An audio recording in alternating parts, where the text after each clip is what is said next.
یہ حکیم لقمان کون تھے جن کا ذکر قرآن حکیم کی سورہ لقمان میں آیا ہے؟ کیا یہ پیغمبر تھے یا پھر اصحاب الکہف کی طرح عام اولیاء اللہ میں سے ایک ولی تھے؟ یہ حکیم وہ آپ والا حکیم نہیں ہے جو ڈاکٹر حکیم والا ہوتا ہے، یہ وہ حکیم ہے جس طرح ہم حکیم الامت کہتے ہیں ڈاکٹر اقبال کو، یعنی حکمت کی باتیں کرنے والا۔ یہاں پہ بھی حکمت کے اقوال پیش کیے جاتے ہیں نا، تو ڈاکٹر اقبال کے اشعار پیش کیے جاتے ہیں، ان کی باتیں کوٹ کی جاتی ہیں، ان کے وہ خطبات reconstruction of religious thoughts in Islam, اس کی کوٹیشنز کی جاتی ہیں۔ تو ہمارے جس طرح ایک بچے کو بھی پتہ ہے کہ حکیم اقبال سے مراد ڈاکٹر اقبال وہ حکیم نہیں ہے، نہ وہ ڈاکٹر تھا وہ والا ڈاکٹر جو پڑیاں یا دوائیاں دیتا ہے، ان کی پی ایچ ڈی بھی فلسفی میں تھی۔ حکیم لقمان بھی اس قسم کے ایک تھنکر تھے۔ بیسیکلی یہ سوڈان کے رہنے والے تھے، حبشی النسل غلام تھے۔ عرب کے لوگ ان کے اقوال سے واقف تھے، جس طرح ہمیں بچپن میں ہی اشعار آتے ہیں کہ محمد سے وفات ہونے تو ہم تیرے ہیں۔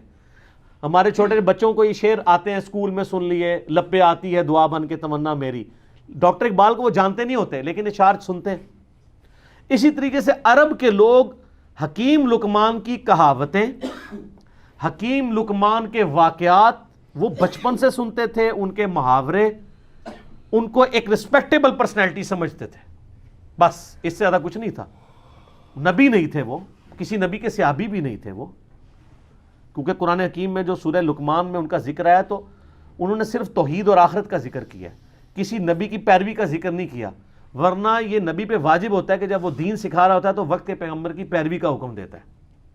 وہ ایک عام انسان تھے جو دین فطرت کے اوپر تھے، یعنی انہوں نے نیچر کو آبزرو کیا۔ یہ فطرت ایک توئیں والی ہوتی ہے، وہ فطرت نیچر ایک ہے تا، جہاں پہ کسی پیغمبر کا پیغام نہ پہنچا ہو لیکن فزیکل فینومینا آف نیچر، قانون قدرت کو، التذکیر بھی لا اللہ کو آبزرو کر کے ایک بندہ اللہ تک پہنچ جائے۔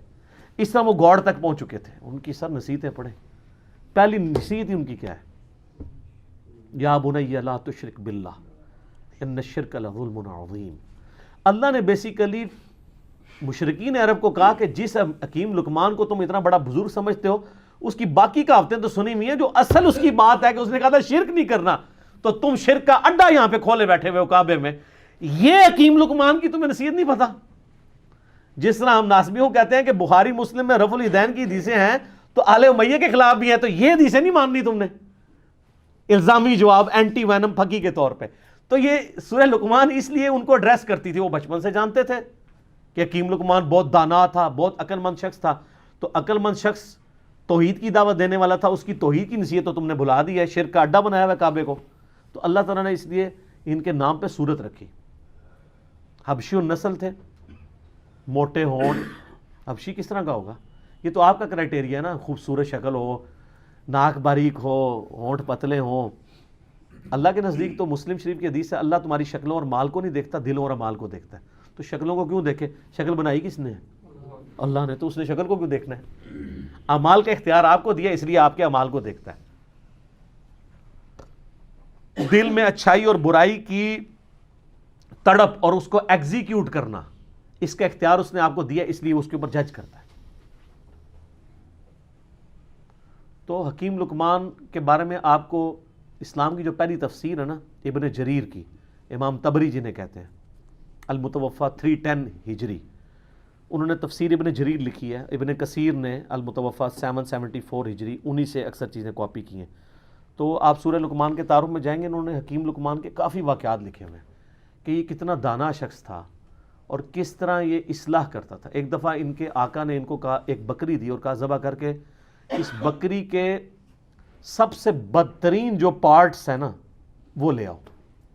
تو انہوں نے بکری ذبح کی، زبان اور دل اٹھا کے لے آئے۔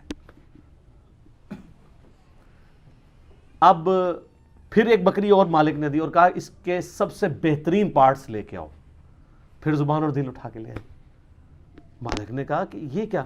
انہوں نے کہا یہ زبان اور دل اگر ٹھیک ہو جائے نا انسان کا تو اس سے بہتر اعضاء کوئی نہیں ہے، اور اگر زبان اور دل ڈی ٹریک ہو جائیں تو ان سے برا کوئی عضو بھی نہیں ہو سکتا۔ یہ جناب حکیم لقمان تھے۔ تو اللہ تعالیٰ نے مشرکین عرب کو کہا کہ ان کی توحید کی نصیحتیں، پھر آخرت میں پیشی کی نصیحتیں. حکیم لقمان کی نصیحتوں میں میرا پورا لیکچر ہے، مسئلہ 177. آپ جا کے دیکھیں تو آپ کو پتہ چلے گا جی حکیم لقمان نے کیا کیا نصیحتیں. سورہ لقمان میں 8 نصیحتیں تھیں ان کی، 2 اللہ نے مزید ایڈ کر کے تلک عشرۃ کاملہ، اور وہ 2 نصیحتیں ماں باپ کے ساتھ اس نے سلوک کی ایڈ کی، جو حکیم لقمان نے شاید عاجزی کی وجہ سے اپنے بچے کو نہیں کی، شاید موت کا وقت تھا تو اب وہ اس کو سکپ کر گئی یا اوور لک ان سے ہوگی، تو اللہ تعالیٰ نے اسے پرفیکٹ کیا. ان نصیحتوں سے کئی آئیڈیا نہیں ہوتا کہ انہوں نے وقت کے پیغمبر کی پیروی کا کہا ہو. اس سے لگتا ہے کہ وہ ایک ایسے شخص تھے جنہوں نے فزیکل فنامنا آف نیچر کو آبزرو کر کے خدا تک پہنچ چکے ہوئے تھے کہ اس کائنات کا ایک کریٹر ہے اور Allah is the only explanation of all the physical phenomena in this world. وہ اتنی رقت انگیز ان کے الفاظ ہیں، اے بیٹے اللہ کے ساتھ شرک نہ کرنا، بے شک شرک سب سے بڑا گناہ ہے، سب سے بڑا ظلم ہے، اور اگر تم پہاڑ کی چٹانوں میں یا آسمانوں میں بھی کوئی گناہ کرو گے تو قیامت دن اللہ تعالیٰ تمہارے سامنے لے آئے گا. اچھا آسمانوں میں کس نے گناہ کرنا تھا؟ اس زمانے میں تو اڑتا تو کوئی بھی نہیں تھا، لیکن آج آپ کی ساری سمگلنگ پاکستانی ایئر ہوسٹس جو کر رہی تھیں اور جو کچھ باقی معاملات ہوتے ہیں وہ آسمانوں میں ہی گناہ ہو رہے ہوتے ہیں. تو وہ یہ نہ سمجھیے گا انہوں نے زمین پہ گناہ نہیں کیا، آسمانوں میں، قرآن میں لکھا ہے آسمان میں بھی کوئی گناہ کرو گے اللہ تعالیٰ لے آئے گا قیامت والے دن. وَمَن يَعْمَلْ مِثْقَالَ ذَرَّةٍ خَيْرًا يَرَهُ فَمَن يَعْمَلْ مِثْقَالَ ذَرَّةٍ خَيْرًا يَرَهُ وَمَن يَعْمَلْ مِثْقَالَ ذَرَّةٍ شَرًّا يَرَهُ. ذرہ برابر نیکی بھی کرو گے وہ بھی لے آئی جائے گی، اور ذرہ برابر گناہ کرو گے وہ بھی قیامت والے دن تمہارے سامنے لا کے رکھا جائے گا. ہاں بھی جواب دو اللہ کو. تو یہ حکیم لقمان نہ تو کوئی پیغمبر تھے، نہ کسی پیغمبر کے فالوور تھے، نہ کوئی صحابی تھے کسی پیغمبر کے، نہ کوئی تابعی تھے. ایک سلیم الفطرت انسان تھے جو خدا تک پہنچ چکے ہوئے تھے، اور ایسا شخص اہل فطرت کہلاتا ہے. یعنی فطرت ایسا شخص جس تک، یہ تا کے ساتھ ہوتا ہے، جس تک وقت کے پیغمبر کی دعوت یا کسی پیغمبر کی دعوت نہ پہنچی ہو، ایسے شخص کے لیے صرف ایک اللہ کو ماننا اور آخرت کا یقین کر لینا کافی ہے. چاہے نبی کی دعوت نہ بھی پہنچی ہو، اس کے لیے بس یہ اتنا اجمالی عقیدہ رکھنا کافی ہے. البتہ جب وقت کا پیغمبر آ جائے پھر اس کو ڈینائی کرے گا تو وہ کافر ہوگا، لیکن ایسے لوگ عموماً ڈینائی نہیں کرتے. اس کی آپ کو نمائندہ مثال بتاتے ہیں. سیدنا زید بن عمر بن نفیل، آپ کو پتہ ہے نا ان کے بارے میں، صحیح بخاری میں آتا ہے. ان کا ایک بیٹا ہے سعید ابن زید. سعید ابن زید کو جانتے ہیں؟ اشرم وشرا والی حدیث والا، مغیرہ ابن شعبہ اور حضرت معاویہ کے ساتھ جھگڑا کرنے والا، اور مولا علی کی شان میں 10 صحابہ کے جنتی ہونے والی حدیث سنانے والا، حضرت عمر کا بہنوئی سعید ابن زید، شروع کے مسلمانوں میں سے.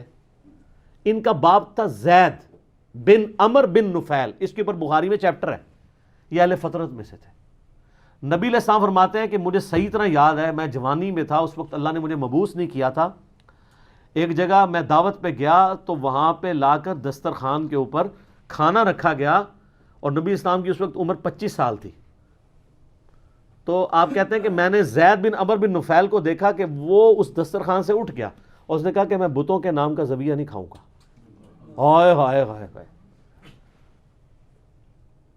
آپ فرمائے پوری امت بن کے اٹھے گا وہ، اور وہ کعبے کے ساتھ لپٹ کے کہا کرتے تھے اللہ میں صرف تجھے پوجنا چاہتا ہوں. لیکن وقت کے پیغمبر کی کوئی تعلیم ان تک نہیں پہنچی ہوئی تھی. مواحد تھے، وہ یہ مانتے تھے بت پرستی حرام ہے، پیغمبر کی دعوت نہیں تھی. اسلام آنے سے پہلے دنیا سے چلے گئے.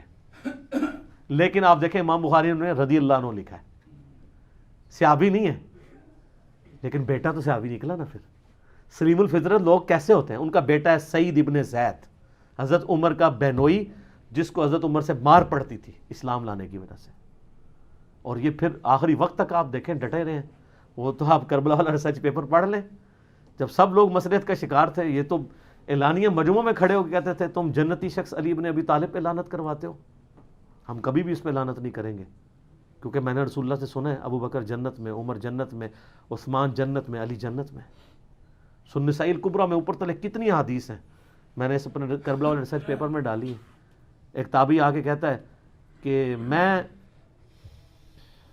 اس دنیا میں سب سے بڑھ کر سیدنا علی سے محبت کرتا ہوں. تو سعید ابن زید نے یہ نہیں کہا تو شیعہ ہے، یا رافضی ہو گیا. آپ فرمایا تجھے خوشخبری ہو تو ایک جنتی شخص سے محبت کرتا ہے.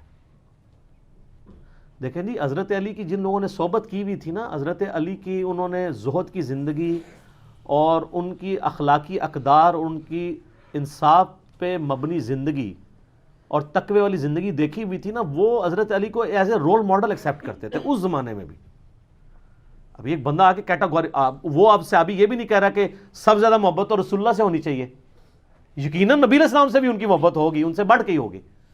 انہوں نے فوراً کو کہا تمہیں خوشخبری ہو، تم ایک جنتی شخص پہ سے محبت کرتے ہو. پھر سنن نسائی الکبریٰ میں ہی موجود ہے، ایک شخص آ کے جو ہے وہ اس طرح آگے شکایت کرتا ہے کہ جی یہ لوگ حضرت علی پہ سب و شتم کرواتے ہیں. تو سعید بن زید کہتے ہیں کہ یہ ہمیں کہتے ہیں ہم اپنے بھائیوں پہ لعنت کریں، لیکن ہم اپنے بھائیوں پہ کبھی بھی لعنت نہیں کریں گے، کیونکہ میں نے رسول اللہ صلی اللہ علیہ وسلم سے 10 بندوں کے بارے میں سنا ہے کہ وہ جنت میں، اور اس میں 10ویں وہ خود تھے. عشرہ مبشرہ میں ہے زید بن عمرو بن نفیل کا بچہ سعید ابن زید. تو 9 کے نام بتا کے چپ کر جایا کرتے تھے. ویسے ساڑھے ورگا ہونا کہتا سر پہلا تو میں جے اگے تو گنتی دسنے. وہ پہلے باقیوں کے نام بتاتے تھے اور اینڈ پہ کہتے تھے ایک 10واں شخص بھی ہے. پھر لوگ کہتے تھے وہ کون ہے؟ تو کہتے تھے اگر تم ضروری سمجھتے تو میں بتا دیتا ہوں وہ میں ہوں. یہ تھی عاجزی. تو ان کے والد زید بن عمرو بن نفیل وہ بھی اہل فطرت میں سے تھے، جسٹ لائک سیدنا لقمان رضی اللہ تعالی عنہ و رحمہ اللہ تعالی و علیہ السلام. اور سر کیا خوش نصیبی ہے، اللہ کو مواحد کتنا پسند ہے کہ نہ وہ صحابی ہو، نہ وہ تابعی ہو، نہ کسی پیغمبر کی اس نے صحبت کی ہو، نہ کسی پیغمبر کا کلمہ پڑھا ہو، لیکن ایک اللہ کا ماننے والا ہو، شرک سے بیزار ہو، آخرت میں اللہ کی جواب دہی کا یقین رکھتا ہو. اس کے نام پہ پوری سورت ہے، اور اللہ تعالیٰ اس کے اقوال کو توحید کی دعوت کے لیے رول ماڈل کے طور پہ مشرکین عرب کے سامنے رکھ رہا ہے. آپ ذرا دیکھیں کہ حضرت لقمان، سر اس سے یہ پتہ چلا لوگ کہتے ہیں نہیں ساری دنیا برباد ہوگی، اور دنیا تو برباد ہونی ہے، غریباں دی اور ہونی ہے. آخرت آپ اپنی دنیا میں بڑے سے بڑے امیر آدمی سے بھی اچھی کر سکتے ہیں، وہ آپ کے اپنے اختیار میں. لقمان نے کر کے بتائی ہے نا. نہ نبی ہے نہ کوئی صحابی ہیں. اگر نبی ہوتے تو کہتے میری پیروی کرنا، نبی تو کہہ کے جاتا ہے. نبی علیہ السلام نے ہمیشہ اپنی پیروی کا حکم نہیں دیا.